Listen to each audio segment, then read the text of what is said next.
righty. The Olympic champ is here. No way, you won something? Look it up. I don't say it enough. You know why? But no, I am the flyweight savior. The division's going to stay. Whatever happens in this fight, the division's going to stay. You can tag Dana White on that. Would that be your next fight at flyweight if you after this, or would you say? I'm taking it one at a time, Karen. I mean, there's a lot of options. It's the Cejudo weight division. I'm going to see who I'm going to fight next. Because you're right. I do want big fights. I do want money fights. I don't think we make enough. I believe we should be getting paid like NFL players. I believe we should be getting paid big money. It's enough, man. If Conor McGregor can do it, he's not even. In my opinion, he's a champion, but I don't.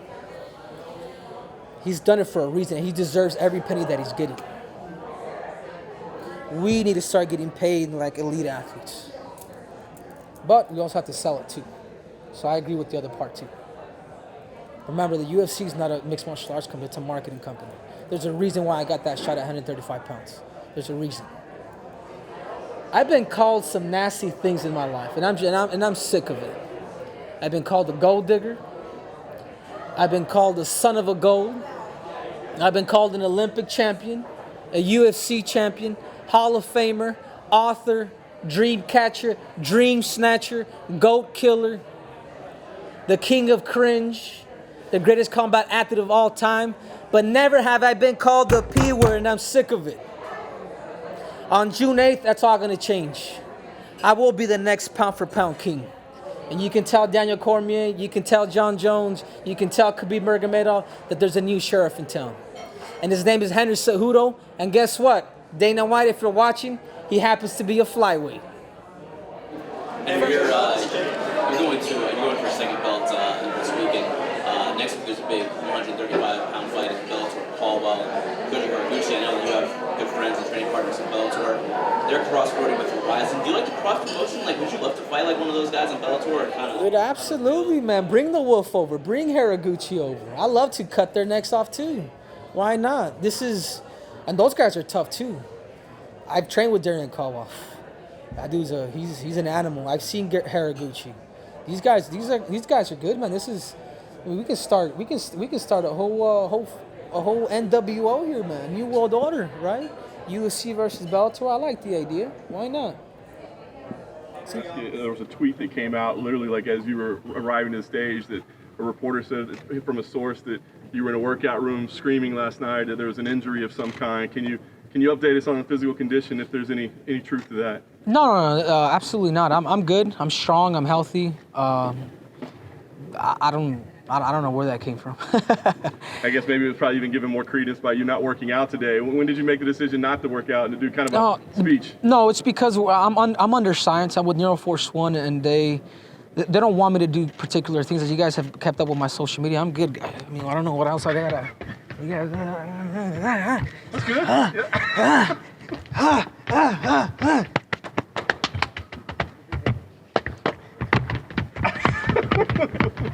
I mean, shit! I'm here. Okay.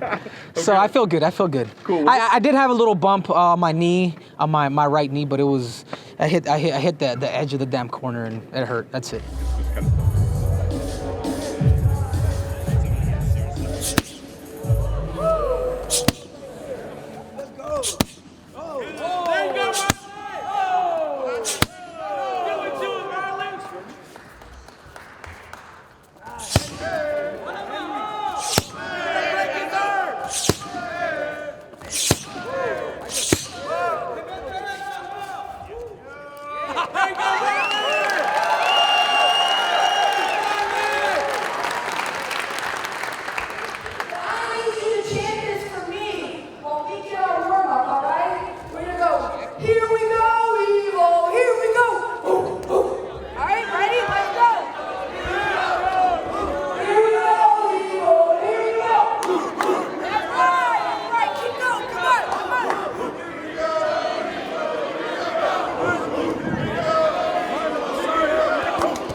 this is just the beginning of the journey. You know, I'd have to say when I returned to 25, that was the hardest fight because I told you guys I could do this.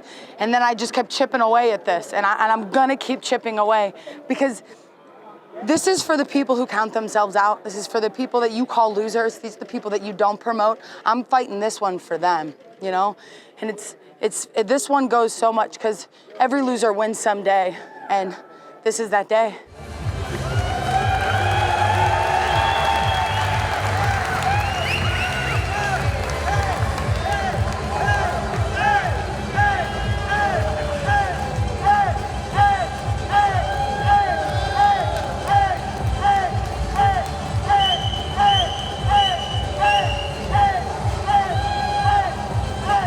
You know, as my motivation is every time when I step into the octagon, this is my motivation. To win the fight, it's as a, I'm here not to, like, in general, in the when I step into the octagon, I'm not for enjoy or have fun. I am here to win the fight and keep my belt for the long time.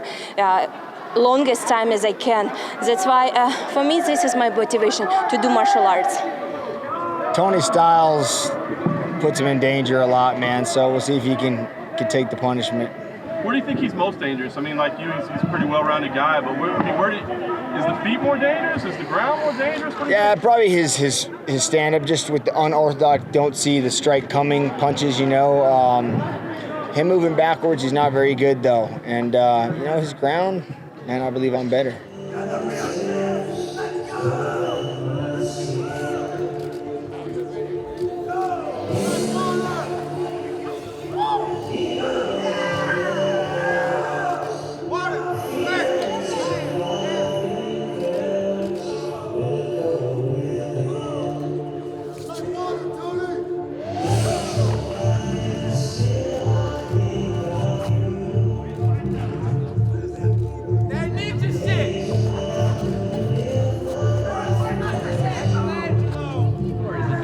Private things when you're a very public person or a professional athlete? I was inside an Ultimate Fighter house when I had hundreds of cameras on me, man. I have like zero fucking privacy already, so I'm not. I think more than anything else, I feel for my wife that she had to go through, so fuck TMZ. You know what I mean? So fuck them. I don't even have anything nice to say to them.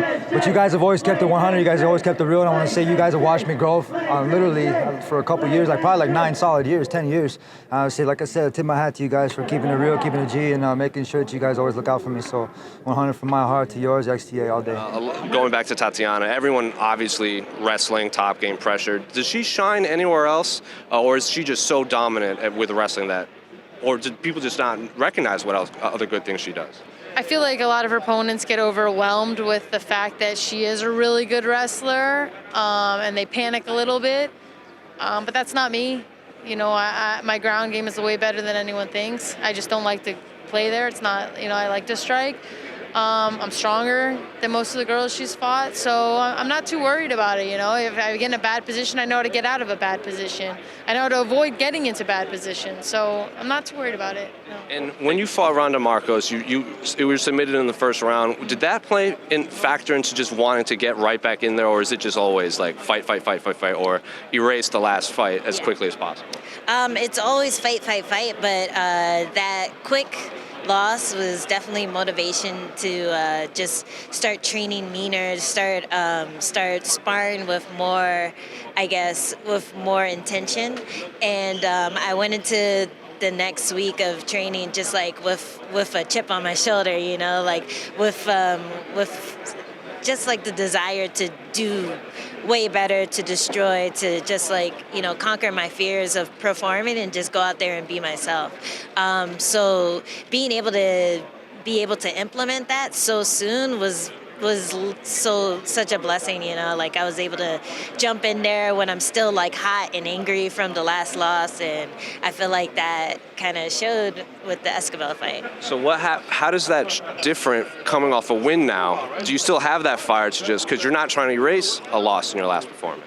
Yeah, it's still there, you know. Like I think one of my main motivations is that I do want to become champion. I do feel like I have the potential to become champion, but I do feel feel like a lot of things mentally were holding me back. Like maybe it was confidence or lack of confidence after losing so many times, because it is hard and it's a lot different going in with, like, for me, 6 losses as opposed to being undefeated or only losing once or twice. But it does mean that I have grit. It does mean I have more experience than a lot of people in my weight class. I think I'm like second in most UFC fights now, so that's pretty cool. You know, I love to stay active, and that shows, and that's not including the 4 fights that I had outside of the UFC after I got cut and came back. So I'm definitely like battle tough, you know. I'm using all that experience for me, and I feel like when I do become champion, I'm going to be it for a long time. And now your opponent, Kalin Chukagian, she does have a loss to Jessica Ai, who's fighting for the championship in the co-main event. What did you make of her last performance? Where does she shine? What are her holes? And what do you make of her as opponent as a whole? She shines with her lovely blonde hair. She's a kind of awkward opponent. She likes to not engage much. She's a counter fighter, and I feel like, especially in her last 2 fights, that she likes to spend her time against the cage and like on her back foot, not engaging. So it's another challenge. I respect her as a fighter. She's not really the kind of same fighter as I would class myself. I like to be more aggressive, but our record's legit, and I'm sure she's going to bring it, but just in a different style that I'll have to deal with. And now Carolina, she's coming off a couple of losses. Where do you think she shines, or are you expecting the best Carolina, especially coming off of those past 2 losses on Saturday? Yeah, of course, after a loss, you are more hungry, you know, to get a victory. We both come from losses, so I'm pretty sure this is going to be a fight that we will do everything. We're going to fight until the last minute of the last round, so it's a pretty exciting matchup for both of us. I'm excited. And what do you make of the division right now? I mean, you have a new champion. Rose was kind of hinting that she might not want to fight again, and she was relieved to have lost the title. Joanna has a win over the champion. Michelle Waterson's obviously surging. You have Tatiana and Nina fighting. What do you make of the division as a whole?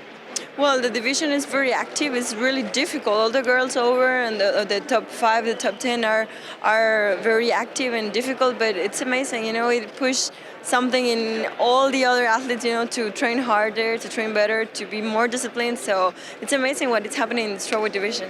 And what do you make of your opponent, Peter? I mean, a lot of people consider him like he's the future. He's going to fight for the championship soon. You're now tasked with maybe derailing the hype train. What do you make? Does he deserve the hype, and what do you make of his skill set? I mean, I've been in his shoes. He was 4-0 when he was coming up. I was 5-0, and there was a lot of hype. And unfortunately, I got a little derailed with Marlon. It's funny. A lot of the guys on the card I fought already, and it's kind of weird to see where that bantamweight division. Not weird, but it's interesting where the bantamweight division is going to lie after Saturday night and what's going to happen, the outcomes of all our fights. Honestly, I've been in his shoes. I know where he's at. He's a good fighter. He's a tough fighter. I just way more experience and way better, and I have to go out there and prove it and show it. I mean, my last performance, like I said, I didn't show up for it, and that wasn't the Jim Rivera that you're used to seeing out there and fight. So with his next fight coming up Saturday night, you know, I did a lot of mental preparation. I think a lot more, putting him, you know, my primary focus, stepping back from everything else I do in my life, and just focus on that and focus on getting the win Saturday night. And like you said, дальше нас ждут большие бои. Вот. Дана, Шон Шелби. I won't fight. Next fight, title shot. Russia want more championship. Да? Что-то типа такого. Yes. So in the future only big fights, you know, and she just Россия хочет еще одного чемпиона. Russia wants one more champion. Was there a moment on stage? What did you guys say to each other, and what did you see in his eyes when you stared off finally?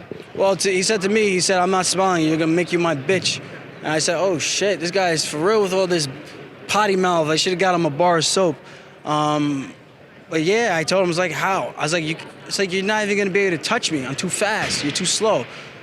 And I showed him a little bit of my reflexes. I was like, "Yeah, this is what I got from wrestling. You know, my stutter stab, my little."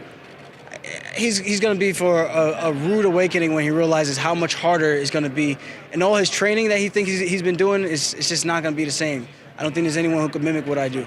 And against Aljamain, do you see any holes or weaknesses in his game? I mean, he does have some losses, but he's seemed to put it together recently. Where do you think he shines, and what are his biggest holes? Making him fight back. He doesn't like to fight. He likes just to grapple. It's danger though. He throws some kicks, punches.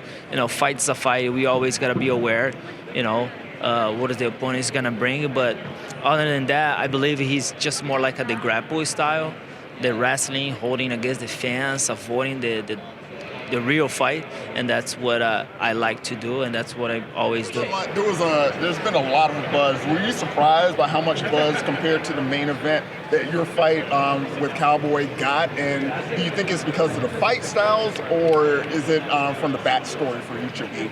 No, I think it's because this fight card sucked. I'm gonna be real with you. I don't know who's on this card. I don't care anymore. I used to try to pay attention to that and try to get everybody amped up, and it's interesting now, man. It's kind of nice to be a little selfish and to kind of like enjoy this for what it is. And I've earned my right to be here. I don't fucking know how many fights I have already. I've lost track. I have to Wikipedia that shit. But I'm here to do a job, and a lot of people, I like to joke around and put those funny videos out there, but it's what I needed to do to get through a couple different, rough times like my surgery. And like I said, man, I'm here to do a job, and it doesn't matter who they put in front of me. I'm going to go out there and do the same thing, which is win. Obviously, you've brought the belt with you today, and I think we all understand that's because you believe it's yours. But can you explain to us, I don't think anyone's really appreciated how much it hurt you that the UFC took that interim title off you. There's a lot of emotional damage. I mean, just more than anything else, coming from Dana's mouth saying that anybody that wears glasses inside deserves to have that happen to them. What the fuck is that? I was wearing prescription glasses, so I wear them all the time because obviously I have a couple different things with branding. I mean, if you guys like Daft Punk, you obviously don't understand why they do that. It's just my thing, man, and you know what? People can jock my style as much as they want, but it's my own shit. It's blades and shades all day. Have you spoken to Dana about those comments? Because it's, like you said, it's pretty harsh. Have you ever even addressed them with him? Yeah, he kind of joked about it, made another joke about it, but that's where our relationship is kind of distant. I don't really try to get too close to him. He's not my boss. I work for the company. I mean, literally, I'm not trying to be his best friend. Did you ever think Tony was a realistic opponent for your next fight? I mean, he was going through what he was going through. This is a pretty quick turnaround from when they announced the fight to the actual fight. When you're putting a list of names of possible opponents, was Tony on that list? I didn't even know he was back. I had no clue. They called me and offered me. I said, yeah, sure. But I don't really look too far ahead like that and think, who could be next? I just say yes. And it's title fight or bust after this, correct? A lot of people say, if Cowboy wins, he's just going to fight Conor. I doubt Conor will take that fight, but it's title fight. Is it because of you? How did you get the idea of coming wearing this costume today? Because we asked you if you were planning anything for the actual ring, Yeah, because I don't believe in magic. I believe tricks are for kids. So what I did is I pulled out Mickey Mouse, which is Demetrius. I pulled out the snake, which is TJ. And then I pulled out the rabbit, which was Marlon Moraes. And then I kicked it. That's my magic. I don't believe in magic. It's all a bunch of bogus. It's all a bunch of illusions. Show me Saturday night. So when I had him hurt, I had him rocked, and I could feel my forearm under his chin, and he immediately felt that, and he noticed that, and I almost had a power guillotine on him. If I could have locked up the power guillotine, I would have hung on and just squeezed the crap out of him. Started slipping out of it, sweaty, and everybody that I train with and coach and all that, I always tell them, know when the guy's hurt, and when the guy's hurt, don't worry about submitting. Unless you know 100% you have it locked up, just let him go and beat the crap out of him. And that's what I had to do. As soon as I knew that submission wasn't there, I had to back off. I just missed him with that right hook coming out of the turtle position there. I could see when he stood up, he was still kind of staggering backwards. Something I should have done in my last fight was follow him up when they're hurt. It was time to pull the trigger this time. It was a do or die. So, bang, bang, Nothing to surprise me. I mean, I knew he was going to try and take my legs out, so I took his legs out first. I made sure I was first to it. Very strong in the clinch, strong against the cage, powerful with the strikes and the knees, but I said it in some interviews this week. There's nothing he can give to me that I've never been through. Look at my face. How many UFCs I had my face like this? I've got 9 scars on my face. I've been in there. He hasn't felt power like that before, and you saw that tonight. I envision putting my hands on everybody, putting them on the canvas. Everybody, try to put my hands on him. I don't know how it's gonna happen. And if you go in there with too much of a precise game plan, shit ain't gonna happen, you know? So I just go in there, and I try to let my body react, and we work on triggers and reactions all camp. So this way you're not thinking when you step in there, because if you're thinking you're a little slow, you're a little behind, you're getting leg kicked. So this time we just reacted, landed a big shot, and when he hit the ground, I was like, oh shit, I followed up. You know, just the one that landed. I didn't feel it. Well, this was an amazing fight. When I was noticed that I could fight Carolina, I was very excited. And you know, I trained very hard all the year, and also for this fight camp, I was training so hard for this. You talked about your discipline in the pre-fight with your diet and everything else. You said you felt a lot stronger. Did you notice that in the cage tonight, that you were able to use your strength in the fight? Definitely. You know, it's been like since January, since I started training. Of course, I got injuries, I got like bad moments, but I always keep my mind forward, eating well, training hard, sleeping well, being disciplined, reading. You know, always trying to be positive and just keep the journey, enjoy this moment. I think the biggest thing that I was surprised by was just the way she could really tie me down, but it was really hard to posture because of my neck. So everything was just messed up, you know. So I was like, I want to posture up, and she was holding onto my neck and land some ground and pound, but it was really difficult to do that.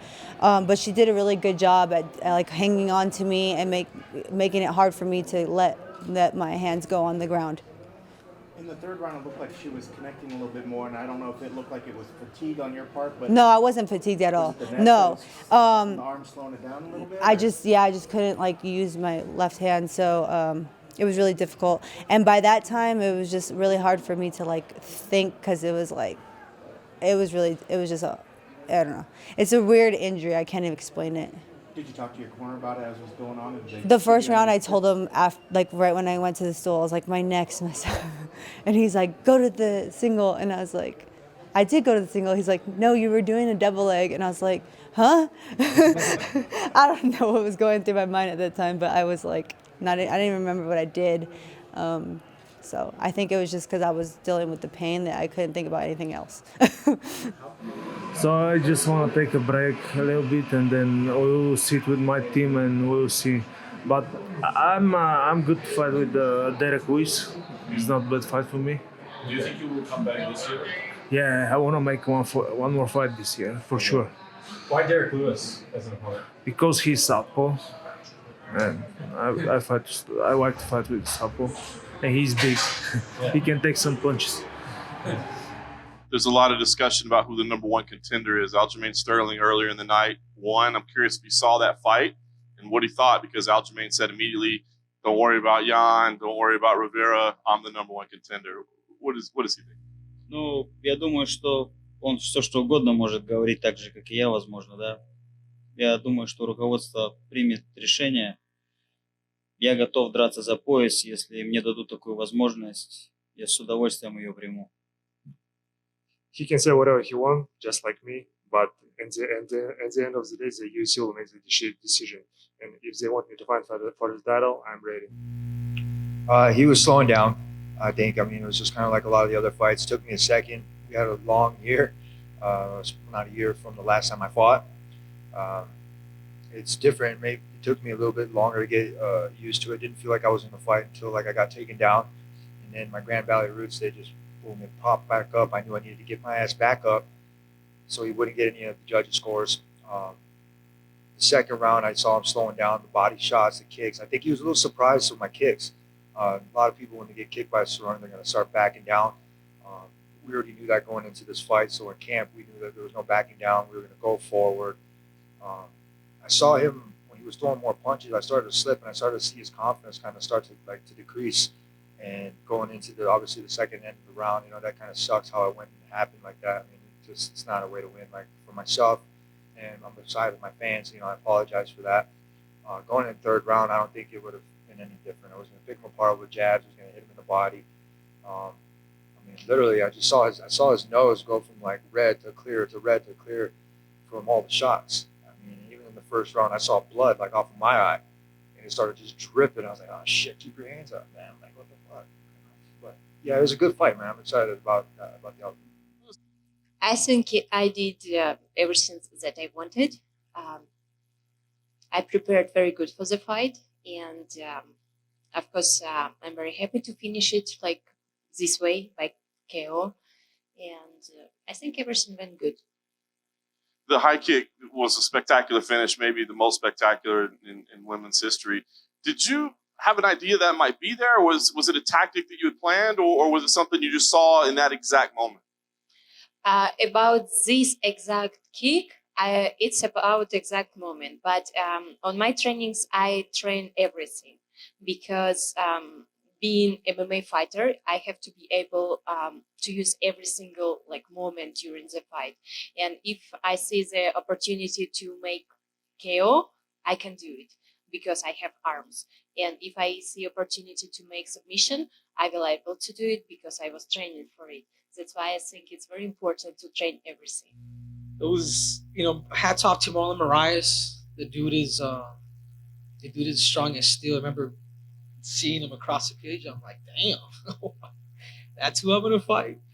I mean, a rock, and he kicked like a horse. I mean, his kicks were really, really dangerous. I can see how he's put so many people to sleep. But the key to this victory was composure and being active and adjusting and abandoning the game plan that we had. I had suffered an injury in my left ankle when you had asked me.